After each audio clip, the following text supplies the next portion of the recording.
Hi. So I got 24 views on my last video, which is about 4 times what I usually get. So I'm really excited, and I thought I'd make another video. Maybe this time we'll hit 30 views. So today I wanted to talk about uh, serial killers, slasher movies, and the targeting of Generation X. And I also don't want to bum everybody out. But it's kind of a depressing subject, I guess, but I'll try and keep it upbeat. But this is just something that's been on my mind for a couple of years now, and it really encapsulates more than that. So there's slasher movies, there's the jump in what they're calling serial killing, that are majorly publicized to, and given to the public through the media. There's heavy metal music, which is another giant part of this. Then there's drugs and there's pornography. All of these things kind of coinciding at the same time.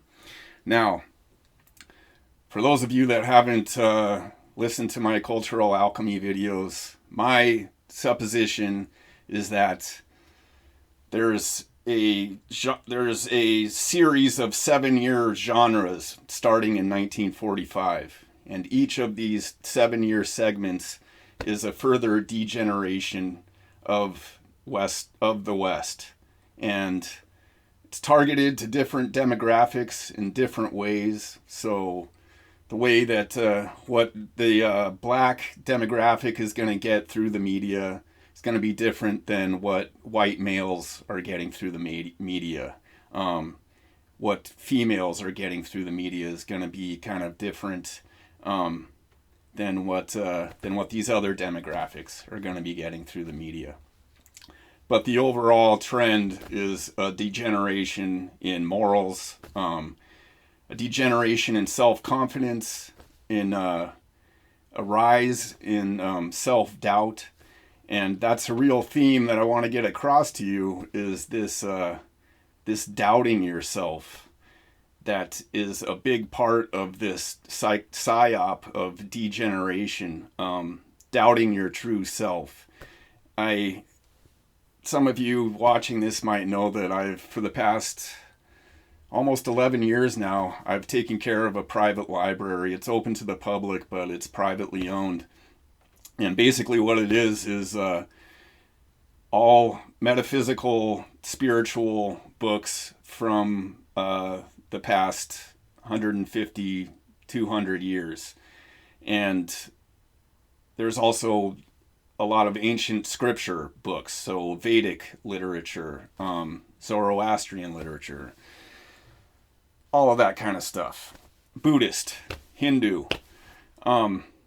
And one of the themes throughout all these books is the biggest obstacle on that path, on that spiritual path, is your own self-doubt, doubting yourself. So that's a theme here that I want to get across. Now, a major difference in targeting of demographics is between the baby boomers and Generation X. The baby boomers are kind of like this golem generation that they really perfected this 7-year genre to create this group of people that are going to go along with whatever they say. And I could go on and on about the programming of baby boomers, but if you look at your life cycle in 7-year periods, because our body does physically change, it physically renews itself every 7 years.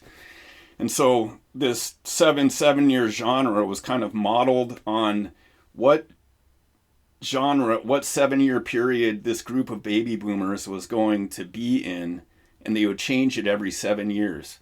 So starting in 1945, you've got a 7-year period that's kind of modeled towards their infancy and their before they start getting some agency when they turn 7. The next 7 years is modeled towards that next 7-year period from 7 to 14, and then 14 to 21, and on and on. So each of those 7 years, you're going through different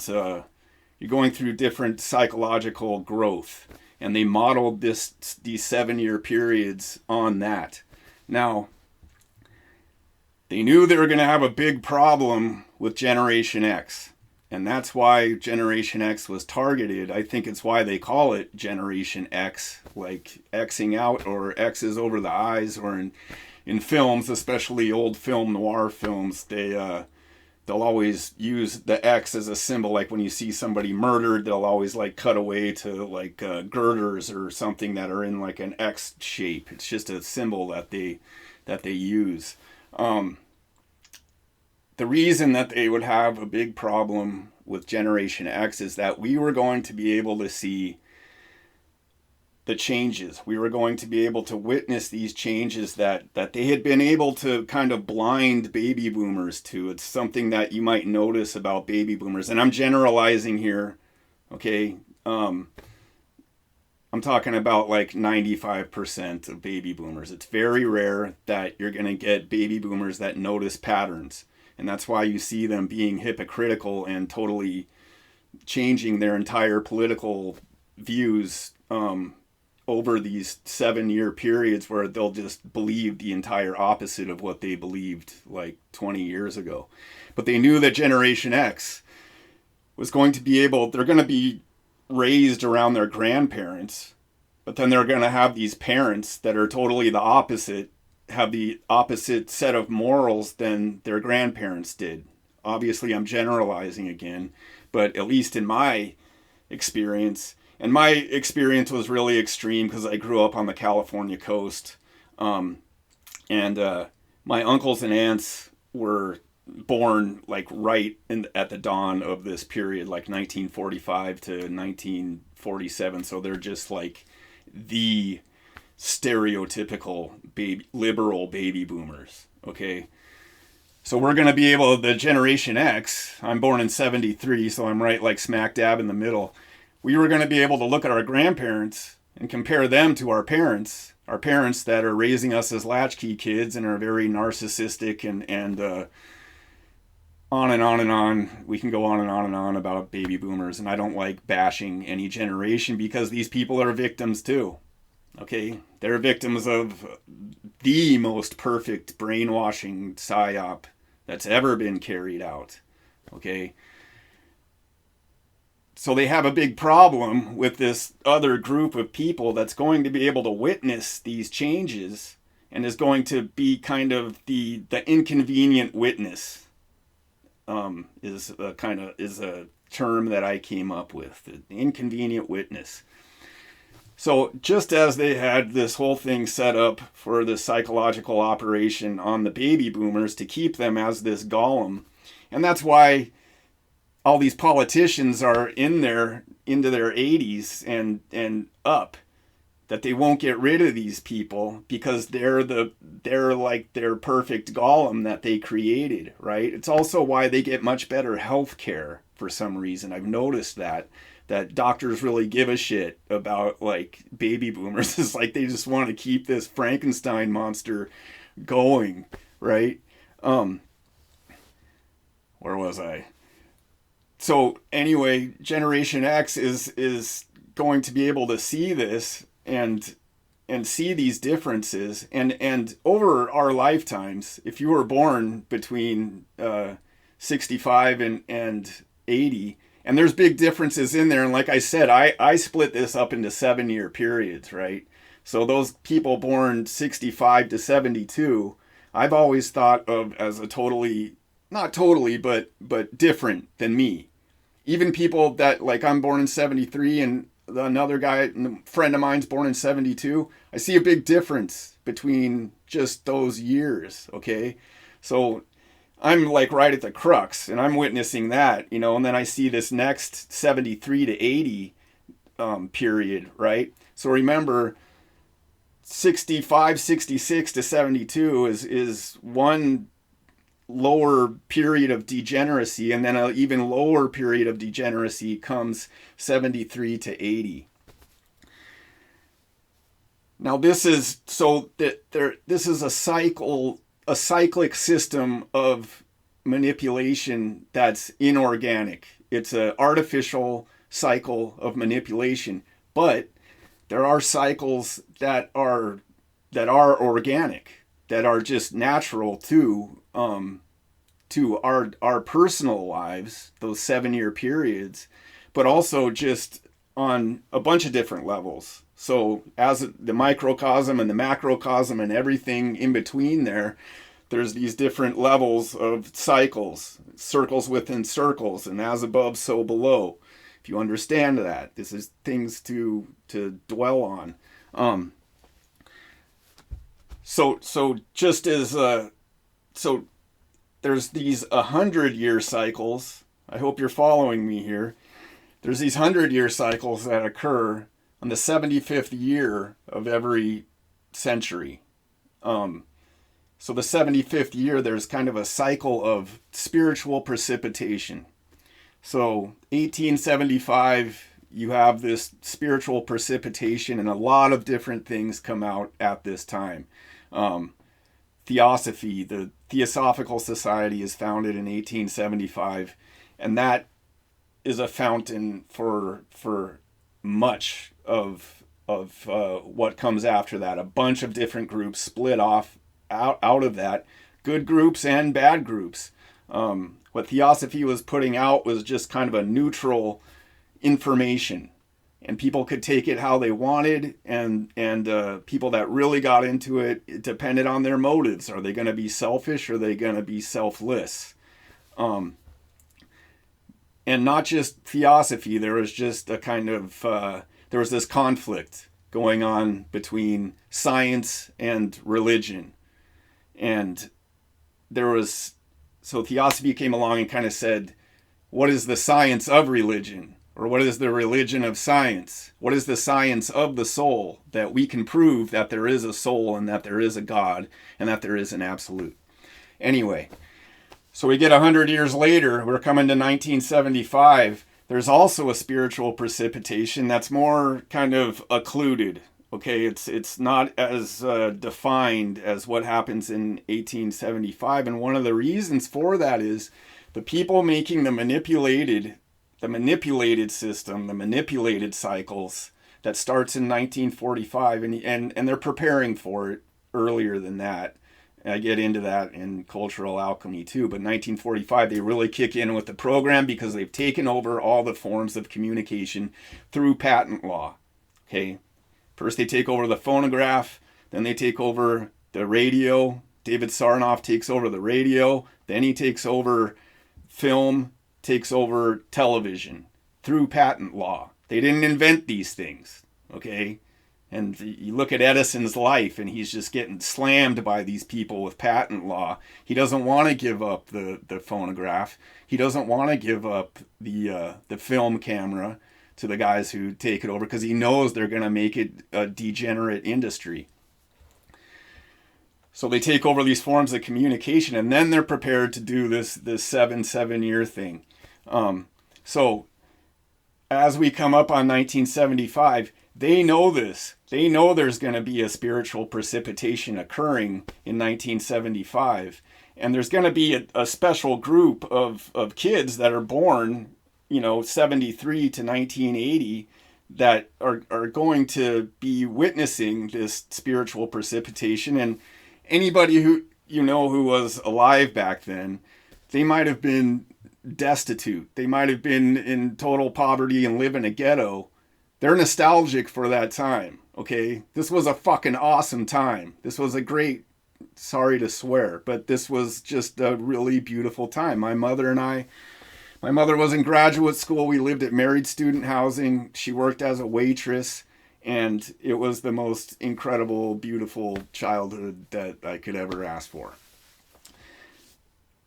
So they're kind of like looking at that too, as these people are going to be born during this time. They're going to be majorly influenced. It's going to be like an innate part of them, is this kind of like spiritual precipitation where the boundaries break down between people during these times. Okay, so you're going to have people that come along and say that there was a lot of easy sex during that time, like free love and easy sex during the 70s, right? The thing is that it wasn't cheap sex. It wasn't like we look at now where, you hook up with somebody on Tinder and you might as well be at home watching a porno movie. It's not about lust. It's about like experiencing each other. And of course there was lustful, gross, sick sex back then, but overall, my mother was single, and all her friends were single too because they had all gotten divorced. That's a whole other thing. But they would date guys and all that, and it wasn't gross. Okay. Anybody who has been through, the experiences that lived through that time, I think that they would say the same thing. So, I hope you're understanding that. Maybe I should kind of sum up. You got this 100-year cycle of spiritual precipitation that occurs. You also got 1776 and 1775 where all this, like, there's all this revolutionary new kind of like enlightenment stuff. Some of it bad, some of it good. Again, based on motive, based on selfishness versus selflessness. So you got this 100-year cycle of spiritual precipitation. It's going to, be around 1975. So let's say the 20 years around 1975, so 65 to 85. This is coming in and is kind of peaking around 1975. So the people that are making this artificial system of 7 7-year genres that want to degenerate humanity and want to make them as animalistic as possible have to anticipate this natural cycle that's going to come in. So what do they do about that? And what do they do about Generation X? And this is a giant, I could make show after show about this, about the creation of subcultures, especially like heavy metal and punk rock and all these different things that we were kind of shunted into, which were really funnels away from rebelliousness, from rebelling against the system. They funneled, punk rock funnels you into nihilism. Same thing with heavy metal especially, just funneling into drugs, nihilism, black magic. And then you got stupid shit like disco for the normies that's just, whatever. And I like all these genres. I even like disco. I listen to disco now. I hated it when I was a kid because everybody was like, screw disco. And that was the cool thing to do. But like, yeah, man, I like the Bee Gees and stuff, but and I grew up a punk rocker, and I grew up into hardcore and everything, and I also like a lot of heavy metal. The musical genres themselves aren't bad. They can be used in good ways. Believe me, I've seen it. But those positive uses of those different musical genres are never promoted in the media. Okay, like any song that makes you feel strong is not gonna make it into the top 40. It's only music that's gonna make you feel confused, negative, melancholy. That's why you have all these heartbreak songs, right? And it's very, very, very, very rare that you're gonna have a rock song or any top 40 song that's going to give you strength. And the strength doesn't just come through the lyrics; it comes through the actual, the beat used, the chord progressions used. And I have another video that's about that. Maybe I'll put a link to it in there. But so the horror movies, the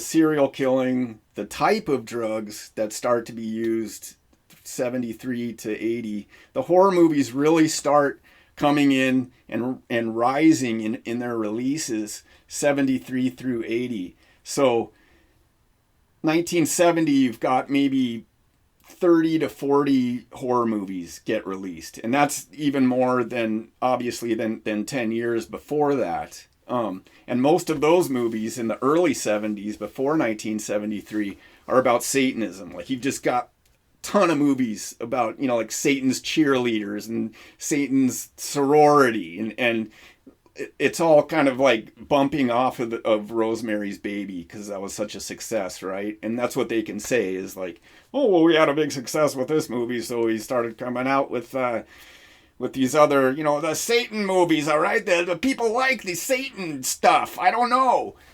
But there's a deeper reason for that, okay? So 73, you've got maybe 30 to 40 horror movies coming out a year. By 1980, you're getting 80 horror movies coming out a year, okay? Which is twice. It's twice the amount. I looked this up before I came on here. Anybody who was around then knows, like, all of a sudden there was just like horror movies. Now, what was the biggest role that my generation had in movies? Okay, so during that time, so people born between 65 and 80, what was their major role in films from 75 to 85 and even into 1990? What was the main thing that they were doing in movies? They were getting murdered. Okay? They were getting murdered in these horror movies. For some reason, it was always teenage kids getting murdered in these movies. Okay? Isn't that strange to you? And they're mixing sex with it, right? It's always like after they had sex, they get murdered, right? Strange, isn't it? Okay, and then there's an effect here. They're mixing sex. They're mixing the sexual urge with violence and murder, right? And another, probably the biggest overarching reason for these horror movies. Remember, Jaws comes out in 75. All right, so that pivotal year, Jaws comes out. Now, what is Jaws and what did it do? What is the overarching theme of Jaws? It's the danger of nature. It's the danger of the natural world. I remember when I was a kid, after seeing it, and I grew up in the ocean. I grew up on the California coast. When my mother was in grad school, she was at UCSD, so we grew up in La Jolla, like right over the ocean at Married Student Housing. So I go to the beach every freaking day. I was in the water every day as a little kid, and she would just let me go out there, and I'd get thrown around by the waves and riptides and all kinds of stuff, right? So I wasn't afraid of the water at all. After I saw Jaws, it took me like a couple of months at least to not be afraid. I was afraid to go in the shower. Okay, like I was afraid to go in a pool. So that's the big overarching thing about those horror movies is the fear of nature. You being afraid of nature. All right? They're always going to camping, right? They're out in nature at a campsite. They're out in the woods being chased by Jason. It's a big reason for these horror movies. And I figured this out a long time ago. Now, why do they want you to be afraid of nature? Why do they want you to be afraid of nature? Because nature is God's signature. Nature is God's symbol. It's God's imprint into matter, a divine imprint. You learn about God by watching nature, by looking at the ocean, the forests, the patterns, the seasons. This is how you get to know the absolute. So if their whole trip, I don't need to go into who's doing this. I think everybody watching here knows who runs Hollywood and everything. So their whole trip is disconnecting you from your inner source, from your divine source. So obviously making you afraid of nature is part of that. They're always big upping cities, right? They're always big upping the urban thing. Always telling people to move into the cities and having hate for the rural part. Now, this just popped into my head. It's that movie where the guy gets sexually assaulted. Damn it. Ned Beatty. How can I not remember this? How can I not remember the name of this movie? But they go on a freaking whitewater rafting trip. Damn it. They go on a whitewater rafting trip, and it's Burt Reynolds and Ned Beatty and that other guy I can't stand. And Angelina Jolie's dad, who I hate that guy. I don't hate him. I just have feelings of dislike that are intense for him. So anyway, they go out into nature, and they have all these shots of nature, right, through the whole thing, and then the guy gets I can't say the word here, you know, he gets sexually assaulted and squeal and all that. Ned Beatty does. Goddamn name of that movie.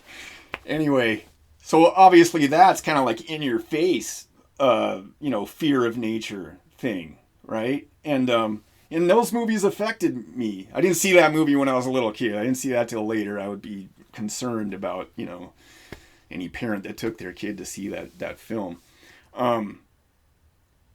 But those things affected me. Those movies like Friday the 13th affected how I saw nature and gave me in my head, like I'd go out in the woods and I would be kind of afraid that there was going to be some kind of psychopath out there hiding in the woods. And there's always that unknown part of nature that's always there. There's always there's an unpredictable side to nature, obviously. So I think that was a big reason for those films. Now, I guess I'm going to have to do a part 2 to this video. I want to cut it before 30 minutes because so I hope that wasn't too crazy for you. Again, go and listen to the Cultural Alchemy videos if you didn't totally understand the 7-year periods and the natural cycles of spiritual precipitation.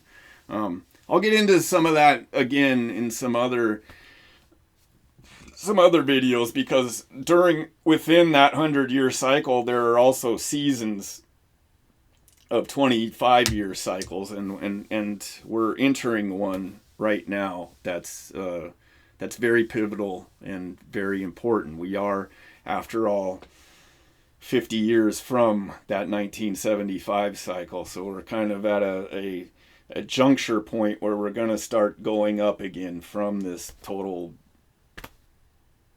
just point of awfulness that we're in right now.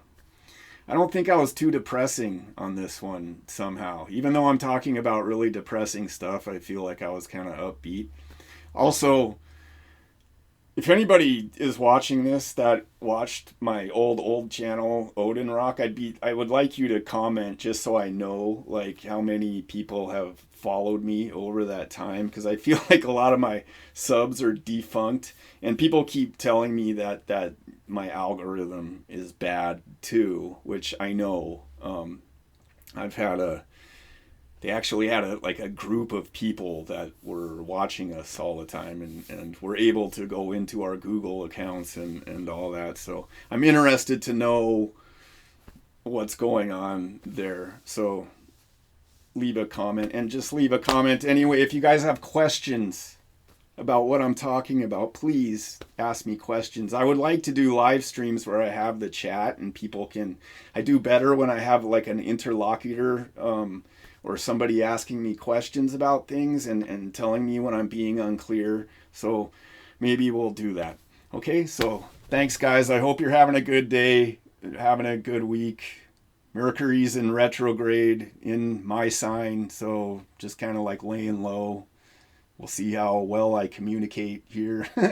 So I'll talk to you later. Bye.